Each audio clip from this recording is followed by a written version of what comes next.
अनि त्यस्तो मान्छेले हिन्दू राष्ट्र र राष्ट्र संस्था कायम गर्छ भनेर तपाईँ हामी विश्वास गर्ने?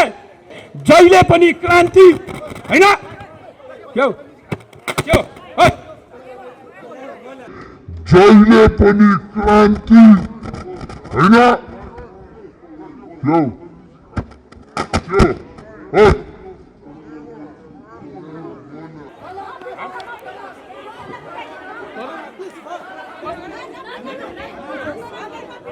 त्यो अधिरास्त गरेको राज्य अब यो गणतान्त्रिक व्यवस्थाले भन्न पर्यो नेपाल पुरानो शाही स्थायी सत्ता छ कि छैन।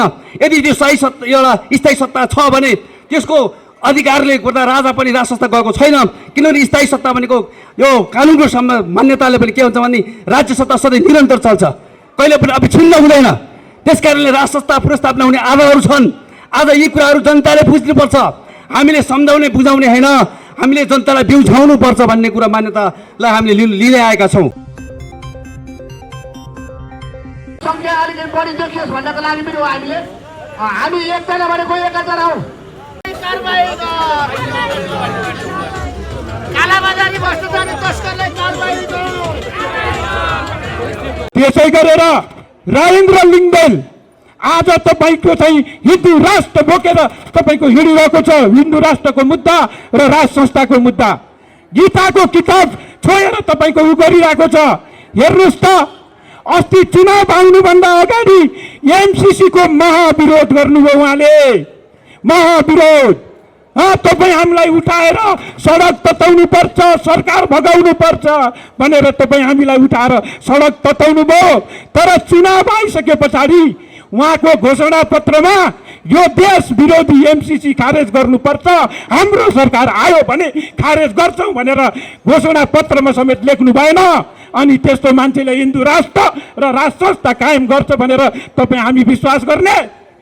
त्यस कारणले तपाईहरू सामुक्ष यो मोर्चाको तपाईको गाडी अगाडि बढिसकेको छ। अब मोर्चा चल्यो, मोर्चाको गाडी चल्यो चल्यो चल्यो। हिन्दू राष्ट्र सहितको राज संस्था यही मोर्चाले ल्यायो ल्यायो ल्यायो। त्यस कारणले जहिले पनि क्रान्ति हैन क्यौ क्यौ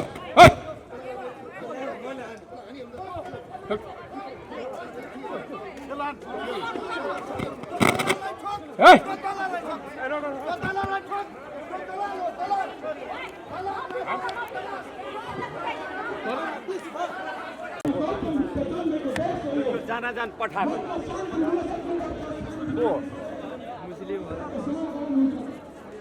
को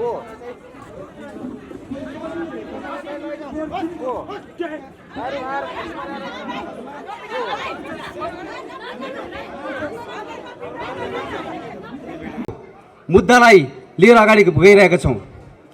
हामी देशमा सम्माननीय राज संस्थाको आवश्यकता किन हो र यो देश हिन्दू राष्ट्र हिन्दू अधिराज्य किन हुनुपर्छ भन्ने मूल्य र मान्यतालाई हामीले जनतालाई जागरण गर्नको निम्ति हामीले यस्ता जनआन्दोलन कार्यक्रमहरू जनसङ्घर्षका कार्यक्रमहरू क्रमशः गर्दै आएका छौँ र यही सिलसिलामा आज हामी यहाँ बसन्तपुरको डबलीमा उपस्थित भएका छौँ।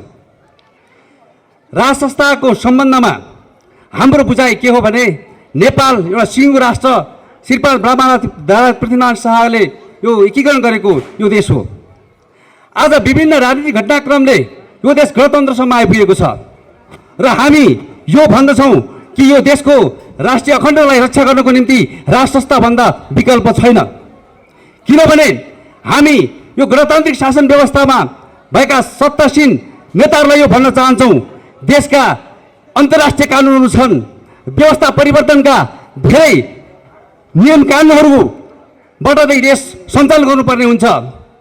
तर ती अन्तर्राष्ट्रिय मूल्य र मान्यताको आधारबाट यदि हामीले यो देशको राजनीतिक भविष्यलाई मूल्याङ्कन गर्ने हो भने देशमा विकराल विखण्डताको एउटा आँधीबेहरी आउने सम्भावना देखेको छु। म यहाँहरूलाई भन्न चाहन्छु, यो देशमा बहुराष्ट्रिय राज्यको अवधारणाहरू उजागर भएको छ। यो राज संस्था विस्थापित गरिसकेपछि र गणतन्त्र स्थापनापछि यो बहुराष्ट्रिय राज्यको अवधारणाको लागि ल्याउनुको कारण के हो? यसमा देश विखण्डताको एउटा गन्ध छ।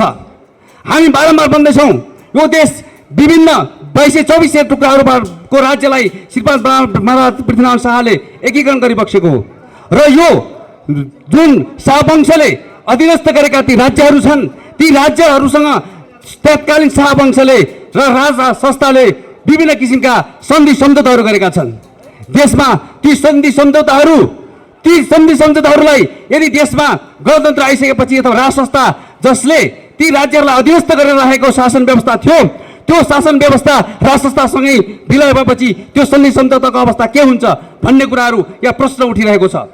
आज हामीले एउटा कुरा भन्नै पर्छ, यो राष्ट्र राज्यको सिद्धान्तले के भन्छ भने विभिन्न जाति भाषा धर्म संस्कृति सम्प्रदाय तथा क्षेत्रीय पहिचानलाई राष्ट्रको रूपमा स्वीकार गर्ने र सोही राष्ट्रियताको आधारमा राज्य निर्माण गरिनुपर्छ भन्ने राष्ट्रको सिद्धान्त हो भनेर जुन मान्यता राखेको छ, जसलाई संयुक्त राष्ट्रसङ्घले समेत यसलाई के चाहिँ अंगीकार गरेको छ।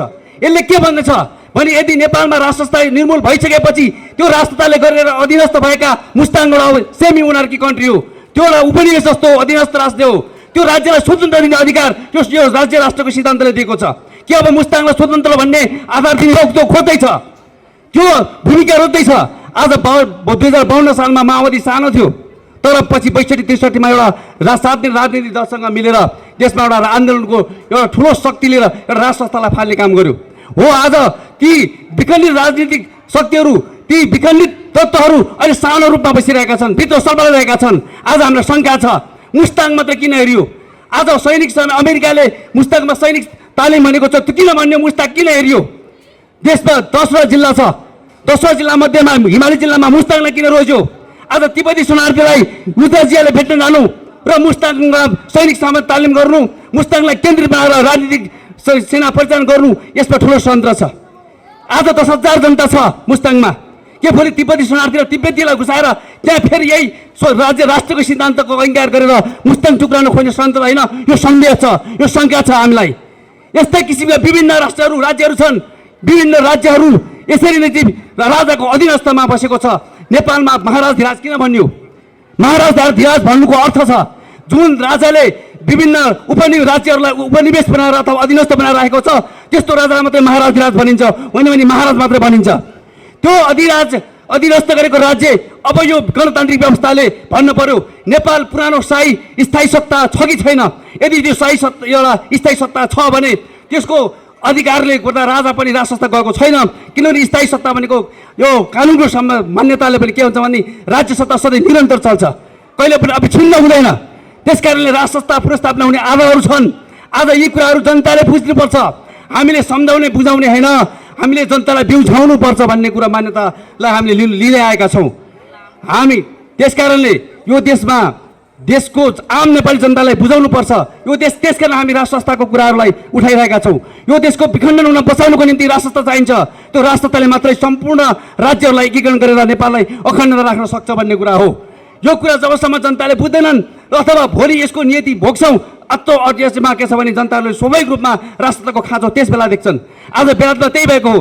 विभिन्न राज्यहरू बेलायतमा चाहिँ गणतन्त्र आइसकेपछि के भयो भने सम्पूर्ण राष्ट्रहरू टुक्रिन थाले। त्यसकारणले त्यो राज संस्था स्थापित नभइकन ती राष्ट्रहरू टुक्रिने भएको हुनाले राष्ट्रिय संयुक्त युनाइटेड किङडमको निम्ति पनि राज संस्था चाहिन्छ भनेर बेलायतमा राज संस्था स्थापना गरेको।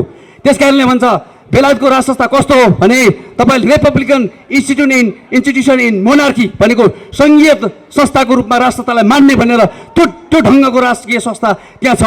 त्यही ढङ्गको राजकीय संस्था नेपालमा पनि स्थापित हुन्छ भन्ने कुरा हामीले स्थापित गरेका मूल्य र मान्यता ल्याएका छौँ। यसै सन्दर्भमा हामीले एउटा विचार ल्याएका छौँ जसले हामी जनप्रभुत्वको शासन व्यवस्था अब नेपालमा लागू हुनुपर्छ। देशमा गणतन्त्रहरू लोकतन्त्रको विकल्प छैन भन्नेलाई हामीले जवाब दिएका छौँ। जनप्रधानतन्त्र भन्ने पनि देशको विकल्प छ। यो जनप्रधानतन्त्रमा राजाको पनि ठाउँ छ। यो जनप्रधानतन्त्र अथवा पिपुल्स प्राइमेसी भनेको डेमोक्रेसीको विकल्प हो।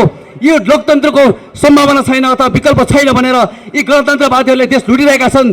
ती गणतन्त्रवादीहरूलाई हामीले पाखा लाउनको निम्ति अब हामी सबैजनाको एउटै स्वर एउटै आवाज एउटै मन्त्र हुनुपर्छ। त्यो जनप्रधानतन्त्र जसले राज संस्थालाई पनि स्थापित गर्न सक्छ भन्ने मूल्य र मान्यता हामीले स्थापित गरेका छौँ। यसकारण हामी यो भन्छौँ जनप्रभुत्वको शासन व्यवस्था अब जनतामा आउनु पर्यो। संसदीय सर्वोच्चताको खेलले गर्दा आज देशलाई लुट्ने कठपुतली बनाउने एउटा अखडा बनेको छ। त्यो संसदीय सर्वोच्चताको अन्त्य हुनुपर्छ अनि मात्र नेपाली जनताले स्थायी शासन सत्ता प्राप्त गर्छ भन्ने कुरा हाम्रो हो। यसकारण अब हामी सच्चिनुपर्छ, अब नयाँ रूपान्तरणको निम्ति अगाडि बढ्नुपर्छ। आम नेपाली जनतालाई हामी यही आग्रह गर्न चाहन्छौँ। हामीले यो कुरालाई सम्झाउने बुझाउने मात्र होइन, अब हामी जनआन्दोलन मार्फत बिउझाउने एउटा प्रक्रियामा छौँ। हामी आम नेपाली जनतालाई बिउझाउन चाहन्छौँ। बिउझाउनुहोस्, बिउझाउनुहोस्। यदि तपाईँहरू सुत्नुभयो भने देश भोलि समाप्त हुन्छ। त्यसकारणले हामी आम नेपाली जनतालाई हाम्रो जनआन्दोलनमा सहभागी हुन आह्वान गर्दै म बिदा हुन चाहन्छु। जय देश, जय जनता।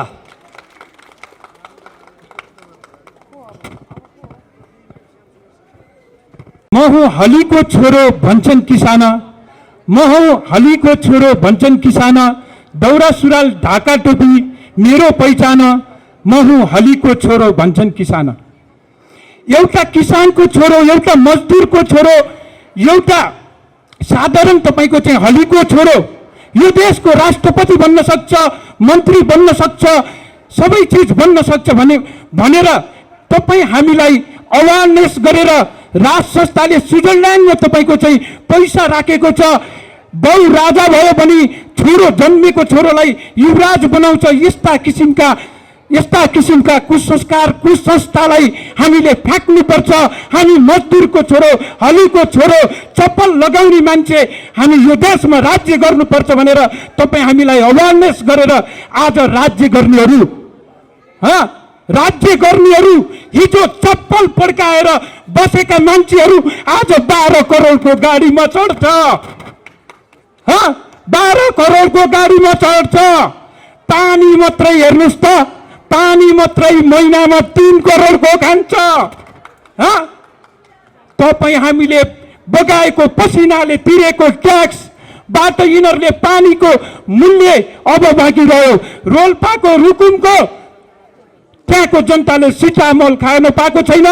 यिनीहरूलाई उपचार अमेरिका जानुपर्छ।